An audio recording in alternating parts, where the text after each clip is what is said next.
Chuck met with Beyond Stillness 5 times to articulate and publicly share this story of wisdom, purpose, connection, and hope. This interview was recorded during our final meeting together. To learn more about our programs, services, or to sponsor a guest on their story crafting journey, please visit www.beyondstillness.org. This story is presented in partnership with Santa Clara County's Stroke Awareness Foundation. We're honored to amplify voices from Santa Clara County and the surrounding areas. Visit www.strokeinfo.org to learn more. In celebration of the Stroke Awareness Foundation's Fight Stroke Walk, we are re-releasing co-founder Chuck Toeniskoetter's episodes from December 2024. We are deeply grateful to Chuck and the Toeniskoetter Family Foundation for their generous support and belief in our mission. Their sponsorship empowers stroke survivors to articulate and publicly share stories of wisdom, purpose, connection, and hope. This week on Beyond Stillness, Stories After Stroke, we welcome guest Chuck Toeniskoetter, a well-educated businessman, philanthropist, and family man. In the year of 2000, life was moving quickly for Chuck, but on a December afternoon, his world changed in an instant. Confused as the signs of stroke appeared, his luck took over. The ski patrol nurse on duty knew just what to do. Chuck received proper and timely care, which improved the outcomes of his recovery. Within the next couple years, he worked to regain abilities while also co-founding a life-saving foundation. Today, Chuck Toeniskoetter shares how his experience inspired him and the Stroke Awareness Foundation to establish certified stroke centers in Santa Clara County, obtain ambulance redirection for stroke victims to certified stroke centers, and raise stroke awareness. Thank you for joining us for Part 2, Chuck Toeniskoetter's interview. Hello and welcome to Beyond Stillness, Stories After Stroke. Stroke offers a powerful, life-changing shift in perspective. Each colorful memory creates a parable for life's greater teachings, a compass for journeys ahead, and inspired wisdom for unique growth. Beyond Stillness offers a moment of pause for storytelling and reflection. Ultimately, we create a welcoming environment that reveres the moment beyond stroke's paralysis. Still moments unite humanity and divinity. I'm your host, Molly Bucola. As we begin today, we take a moment of pause to reflect on ways that wisdom, purpose, connection, and hope have shown up in our own recoveries.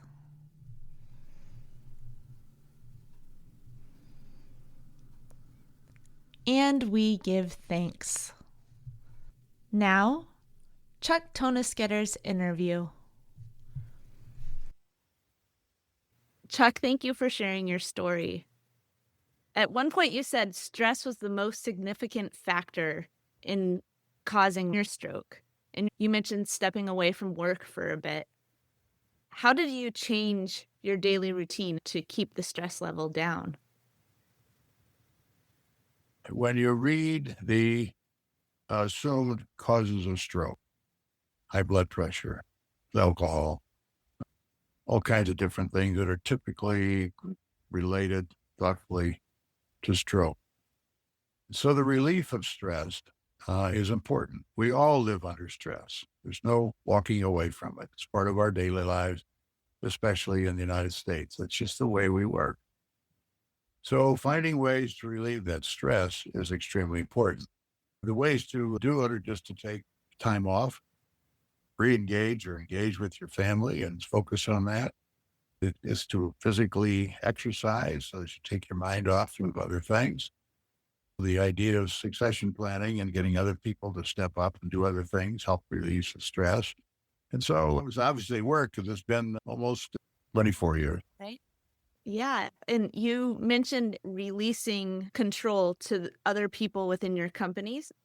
Sometimes it's hard for us to do that when we're going through daily life. We're like, how can the world go on without us? And then we realize when we empower other people to do things within the company, it raises the company as a whole. And you were able to do that. Meanwhile, when you were able to release that, another opportunity came your way. And that's when Pat Dando and Chuck Hoffman approached you. It was an opening in a way. Well, interestingly enough, by the time I had the stroke to accomplishing all the things you just described wasn't a year or 2 years. It took 10 years to do all that. And it's just a matter of setting the course and then allowing the right time to make it happen in the correct way. Now, when Chuck and Pat came to me, it added one more thing onto the pile of things that I was involved in, because I was extraordinarily busy at that time, professionally, philanthropically, and personally. And it was one of the reasons that I wanted to think about it very carefully before I get into it, because anything I get into all the way.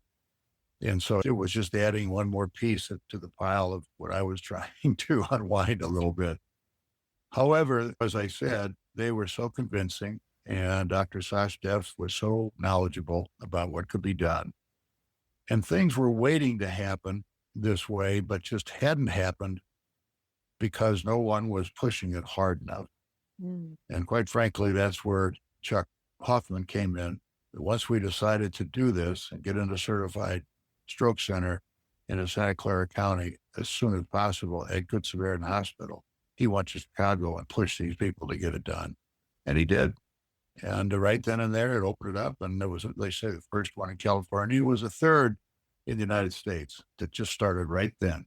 But I feel strongly that that prodding that Chuck did and our goal setting was a big reason why it moved forward when it did. And now, of course, there's thousands of them around the country. They're all over. And that's why I like our app, because it will highlight, no matter where you are in the United States, it will tell you where the closest stroke center is, certified stroke center. And that's pretty interesting when you figure there were none 18, 20 years ago. So anyway. Yeah. In your story, one, you said I was lucky. And two, you devoted a lot of your work ethic to what you believed passionately about, which is stroke awareness. And that has helped certify centers throughout the whole U.S., which, as many of our listeners know, saves lives and gives us a bigger chance of survival. And that's thanks to you and your efforts, not only in California, but across the country. I think there's a lot of people that undoubtedly played a role in that, but I know that we were certainly a focal point, and we're certainly an agitator to get this done. And I'm very happy that we did. And yeah, we were hopeful that there would be others. But the interesting part of it was Stanford was the second in Santa Clara County, basically. And then when we went to get redirection so that the ambulances all would take their stroke patients to stroke centers instead of the closest hospital, which is where I would have been taken had not it been for Kathy, the nurse, in Bear Valley up in the Sierras, that incentivized every hospital in the county to get certified and to become stroke center. So when you have them all and you have redirection, the improvement in care for stroke victims is dramatic. Interestingly enough, and I will add this, my mother-in-law in Wisconsin, 9 months before my stroke, had a stroke while she was in the hospital. And you know what the answer was at that time? What?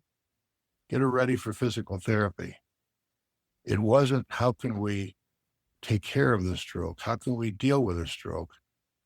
It wasn't in the language of the hospital environment in those days. They didn't know what to do. They weren't set up for it. And she was in a wheelchair for the next 7 to 8 years before she passed away.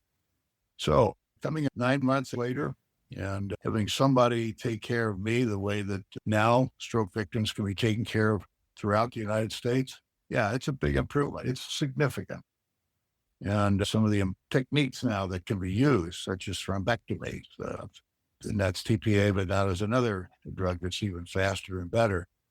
The care of stroke around the country is significantly better now, and it will be even better in another 10 years. It'll be amazing. So that's where we're going. And it's about time, because it's such a debilitating, horrible thing when it happens. And nobody knows when it's going to happen. You can sit and talk about a broken arm. You can sit and talk about a gallbladder, a kidney stone, all those things. You can get symptoms that know it's coming. Something's there. Something's bothering you, or your heart, whatever it can be. As you know, it doesn't work like that with stroke. It's bingo. There it is. And you better understand it. And that's why we did our public relations program, to try to get people to really be able to understand they're having a stroke and get it taken care of. You've saved many lives in doing so. I think we saved some for sure. Yeah. More than some, Chuck. At one point, Chuck, you said, "Now I know my weakness is my strength." You talked about how it was almost embarrassing after you had your stroke, because there was a stigma around the effects of stroke, and people weren't aware of what stroke meant for people living past the moment of stroke. Can you tell me a little bit more about the moment that you felt like it was a weakness, and then you realized, oh, this actually could be my superpower? Well, when you have a stroke, obviously, you know that things have changed. And you're just not sure, for the life you've led for a long time, how that's going to change. I will say this about my experience. Yes, I did change things, and I did change things afterwards that I probably wouldn't have changed quite as rapidly as I did because of the stroke. The nice thing is that when you get back into your normal routine, if you can, after a stroke, there's not a limit again. The limit really is the risk you want to take in continuing to do what you like to do, bottom line of it. So for people who have had a stroke and work hard to get over that, I probably did as much afterwards, but I just did it differently. And it just depends on how you want to lead your life. But at least if you can work at getting back on your game, you have that choice to make. That's a good one. Yeah. I love that you use the term limitless. You set your own limits. You work past limits. If you set a goal in the future, you can work towards that and also work past that. It's a good way to put it, Molly. I'm paraphrasing what you said, Chuck. I also love that you used the quote from Winston Churchill, "Never, ever, ever give up." Yeah, I wouldn't say I'm a student of Winston Churchill, but I've read a lot about him because I found he was a fascinating man. Part that I was told, I'm not sure is true, but I know he used that phrase many times. That's just how he felt. That's how he expressed hope for the people of Britain, England during the Second World War. Yeah. And in some really desperate times. But I was told once that after the war, after Winston Churchill retired, they asked him to give the commencement address at Oxford and Cambridge. All the students there getting their diplomas, all their parents. And of course, he was there to do that. And when it came time for him to get up in front of all these people and give us address, he stood up in front of the microphone and he said, "Never, never, never give up." He turned around and went and sat down. That was it. That was his commencement address. I don't see how you could say any more. If that's true, whether it is or isn't, I love the story because it says a lot. And especially with stroke folks, because we all had to work afterwards to bring it back. You just don't have a stroke and walk out and you're 100%. You got to bring it back. And I think sometimes it can be very discouraging. It can be very hard. But what I've learned out of all this is that phrase, just never, never, never give up. And just get a little bit better every day. And, Chris Wilder goes through that all the time. A little bit better every week. That's what you do. I keep encouraging a little bit better. And then sooner or later, you'll be surprised where you are. It builds on itself. It's true. It's true. Thank you for sharing that story, Chuck. That's a moment that all of us can find ourselves in. Winston Churchill said, never, ever, ever give up, and then let it sit in silence. Mm-hmm. When we are in silence, everything starts to come in and connect with us as individuals. So we think of his words and how they connect with our own lives. And in a way, right now, you are sharing your words and your experience from 24 years ago all the way up until now, and offering that as a perspective for each of us to think about moments of connection and purpose in our own lives that we might not see right now, but maybe 24 years later, we'll be able to look back in a moment of silence and see how everything is connecting. Very well put, Molly. Yeah, it's very well put. Thank you. Thanks, Chuck. Chuck, I'm wondering if you could sit with yourself at month 6 after returning home. What do you think you would say to yourself in that moment? Month 6 after the stroke? Yeah, when you were still trying to find your footing in life after the stroke. I guess there would be 2 things I would think of. Number one is just the urge, the need to continue to work on the physical side of things to come back. And 6 months, it took me a good year to 18 months to get pretty much on top of things. I mean, about 2 years really to get to 96%. So 6 months, I was still right in the middle of it. So I have to say that that's part of it. The second part is just the will to keep going, not get discouraged. Yeah. Probably the third thing would be the recognition that I had such a good team. I wasn't very much available in those days. They could keep the companies all going. I had lots of companies at that stage, and it went well. So it allowed me to come back. You can't walk away from that. Just because you had a stroke, you can't walk away from what you like to do. It's important you're able to keep doing that wherever you can. Absolutely. And it might look a little different after your stroke. And there are teams out there to help us get back to where we want to be. Mm-hmm. Exactly. Yeah. I had a lot of help with that. I love it.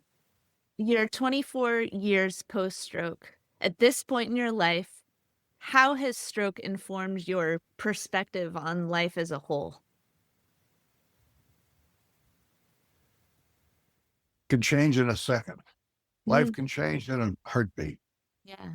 And it does oftentimes for people in different ways. Not only stroke, but heart issues, physical issues, and it's part of life. That happens in different ways to different people. For our case, it was stroke at the time. Yeah. One thing, for a stroke survivor that can come back and put it all back together, like you have, for example, is that when something else comes up, it's always a great example of how to get over that new issue. And as you get older, oftentimes you run into more and more and more of that with your friends, with yourself, with your family, etc. It's a part of life. And for me, I look back on that stroke 24 years ago and I say, being able to get back on top was a damn good example of how to do it no matter what you run into. I guess it comes back a little bit to Winston Churchill.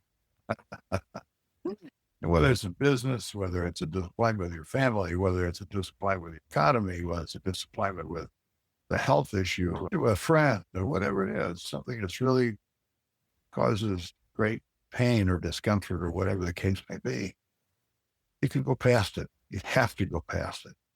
So those are important lessons. And I guess if I look back on the stroke, that's probably one of the things that helped me out anyway. And I hope it helps other people if Absolutely. they think about that. Yeah, it's resilience. You've been through Smart. something and you know that you can continue on. You've developed strength in that to either shift in a certain manner in order to still get to your goal, or take a step back, look at the full scene, and maybe reroute in a way that you get there differently. So You bet. there's one gal that shared her story. Her name is Toni Hickman, and her big question was, why me? Why did the stroke happen to me? Her question then in response was, why not me? You know, Molly, it's very interesting you say that, because when I got to the hospital in Sacramento, got my TPA, was recovering in a hospital room, and my wife finally arrived. And it was very difficult to talk, very difficult to write, very, very hard time. But that was my question to her. And I'm thinking about it. I'm physically fit. I'm busy. I'm happy. I got a great family, all these things. And I said to her, why me? And she said exactly the same thing to me. Why not you? And you know what she was saying was, you lead a life of stress. You don't stop. You push constantly. You've got a target. This is the way you live. What's that's stressful? Or what she was really saying, think about it. And sometimes these things happen because of that. Sometimes they happen because your body just says, okay, we're going to throw off the pot. And there it is. So it's a very relatable story. I never forget that. I'll never forget when I said, why me? And she said, why not you? And I said, holy cow, that's pretty hard. But then I got to thinking about it, and I said, you're right. She recognized. So anyway, very similar experience. Yeah, that's the answer. Why not you? And as I listen to your story, Chuck, I hear, why not you? You've taken this experience and you've shifted systems in order to create a greater opportunity for stroke survivors. So of all the people in the world, you are someone who said, yes, I want to use my experience, why not me, to change the system and make it possible for more people to live, for more people to have a better outcome after stroke. Why me? Why not me? Well, you put it very, very well again, Molly. The interesting thing, though, that I will say, and I've said this many times, it's not me. It's Kathy. Why? Kathy identified the sign of stroke. Kathy got an ambulance or an helicopter to the place quickly as you could in the Sierra. It was 45 minutes. She redirected. And I got to it. She redirected to a place that had the right stuff to take care of it. Any of those things that have gone haywire, I'd be in a wheelchair. We wouldn't be talking like this. Any of them. So it was Kathy that set up the whole program that then we picked up and used from there. So I give all the credit in the world to Kathy. I've done this 3 or 4 times. I did it with CNN when they interviewed me. I did it with the newspapers. Kathy, and she's still there. Kathy Schneider, she's still there. That lady deserves all the credit for all the basis for all of this that we did. Because if I hadn't experienced it, I couldn't have worked to put it into place for everybody. Because Pat Dando and Chuck didn't experience it that way. Pat was in her home. But Chuck drove herself to the hospital. Chuck was in a car. His wife moved him over, took him to the hospital. But it wasn't somebody going through all these steps in a place that's miles from anything and it's 7,200 feet. I mean, honestly, Molly, that's the lady that deserves all the credit that she fought to make it happen, right? It worked. And so that's why I say I'm a very lucky guy. And that luck that we took and put into place so other people could have the same breaks, put it that way, the same luck. And that has worked. And it's worked big time across the country. I'm real happy to see that. So, yeah. And you're giving credit to your team. You've given credit to Pat Dando. You've given credit to Chuck Hoffman and to Kathy. And there are a lot of people that you have worked with to make big things happen. You've talked about government officials. You've talked about hospitals. Everyone has listened to your experience and how that has been helpful. And they have, in their own way, said, yes, I also believe in this, and I want to make this happen too. At one point, you mentioned it was a 5-0 vote for the Stroke Awareness Foundation in San Jose. It was for redirection. And it was opposed strongly by the county health official and many of the medical leaders in Santa Clara County. Why? Because they all represented their hospitals, and by redirection, they would lose patients. So this is a funny thing. We had no axe to grind with anybody. We were not trying to do anything different. All we cared about was a community and a people. And that's what won. And all the special interests lost. And then they readjusted. And that's okay. It all worked. But the interesting part of all that was that those supervisors looked at this thing and said, this makes all the sense in the world for the people. For the people. So we're going to vote for it. And they did that twice, by the way. We had to go back in when we got comprehensive centers to get redirection and comprehensive. And it was fought again. And they voted 5-0 to do it. And we have that in place. Nothing's ever perfect, but it was really neat to see what those people, how they responded. That's why we have such a great country. That was something else. We did it. And they did it. They voted for it. And it's everywhere. Now the redirection is it's not as common around the country as it is in Santa Clara County, but it's more and more so all the time. And it's easy to do, really. So. Well, Chuck, I thank you greatly. Little did I know in 2005, your work with Dr. Sachdev and Pat Dando and Chuck Hoffman saved my life. I happened to be in Santa Clara County when my stroke happened, and it was Dr. Sachdev that was on. And I'm thankful that my road led me back to you in Santa Clara County. So thank you for taking time over the past couple months to develop and share your story. It's quite an inspiring one of purpose. So thank you. Well, let me say this, Molly. What you're doing is you're putting this in front of people who have had stroke to be able to look at another story and perhaps relate in some way to it that will benefit them. And you'll do it with all the people that you're doing it with. That is as important as anything that we have done. So I'm really impressed. And I tell people about this. This is why you're so important. After my stroke, I went everywhere to find somebody I could talk to. I couldn't find anybody to talk to. I finally found somebody in Palo Alto who had recovered. And I talked to him by phone. Dr. Albers in Stanford might have put me in touch with him. I'm not sure. I couldn't find anybody that I could relate to about what I could expect out of all this after my stroke. I could not. All other than my mother-in-law, who was in a whole different realm that I was in. Yeah. So to have this available to people, I think it's just incredible what you're doing, because people want to know. I'm sure you did too. Afterwards, what do I expect? Who can I talk to? So keep this up. You have no idea how important what you're doing is. Thank you, Chuck. I feel honored to be in the presence of people who show up to share their story in order to inspire other people. Yeah. So I'm in awe of each and every stroke survivor and the stories that they tell. So thank you for saying that, Chuck. We are making a difference. We made a difference in one way. You're making a difference in another way. It's just as important. Don't stop. Thank you, Chuck, for taking time with me, with the Beyond Stillness community, and for all of your work with the Stroke Awareness Foundation.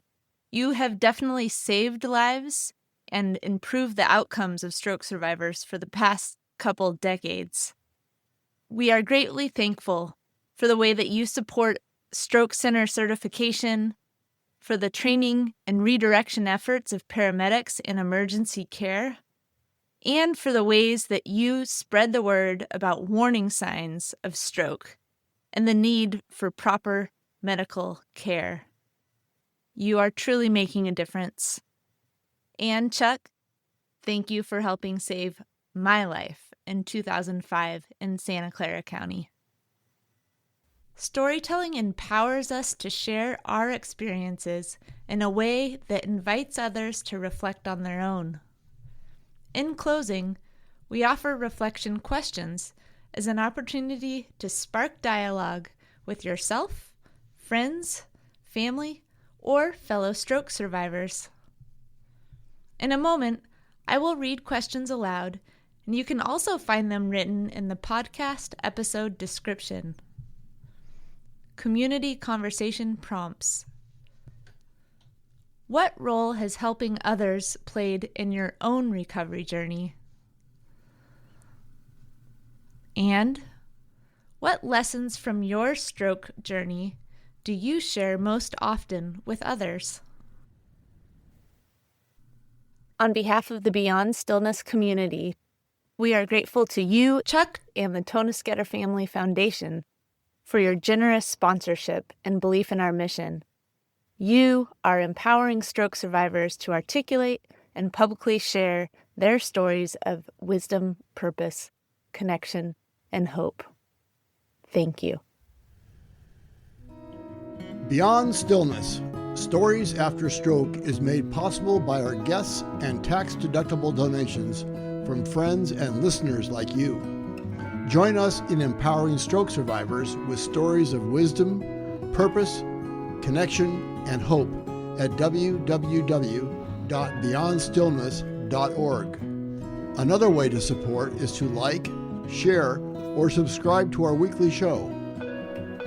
Thank you for listening to Part 2, Chuck Toeniskoetter's interview. For the full story, please listen to Part 1, Chuck Toeniskoetter's story. Each colorful memory creates a parable for life's greater teachings, a compass for journeys ahead, and inspired wisdom for unique growth. Chuck's story reminds us that a person's determination can change an entire system. From navigating his own recovery to co-founding the Stroke Awareness Foundation, Chuck has shown how lived experiences can spark movements and even save lives. As we close, let's carry forward his message. Know the signs of stroke, act quickly, and always advocate for the best care. Together, we can build a future where every stroke survivor has the chance for a better outcome. As part of the stroke community, you are more than supportive. You are inspirational. This story is presented in partnership with Santa Clara County's Stroke Awareness Foundation, that's founded on the mission to bring life-saving, standardized stroke treatment to Santa Clara County, California. Today, all 10 hospitals in Santa Clara County are stroke certified. For over 2 decades, the Stroke Awareness Foundation has raised awareness and empowered the community through education on the warning signs of stroke. The Stroke Awareness Foundation works to reach all of our communities through multilingual, Be Fast education. Know the signs, save a life. Recognizing stroke symptoms quickly improves stroke outcomes and can make all the difference. Together, we save lives and improve the health of our community. These are common stroke symptoms. Be fast. B, balance, sudden loss of balance or coordination. E, eyes, sudden trouble seeing in one or both eyes. F, face, facial drooping or uneven smile. A, arms, weakness or numbness in one arm. S, speech, slurred speech, or difficulty speaking. T, time. Time to call 911.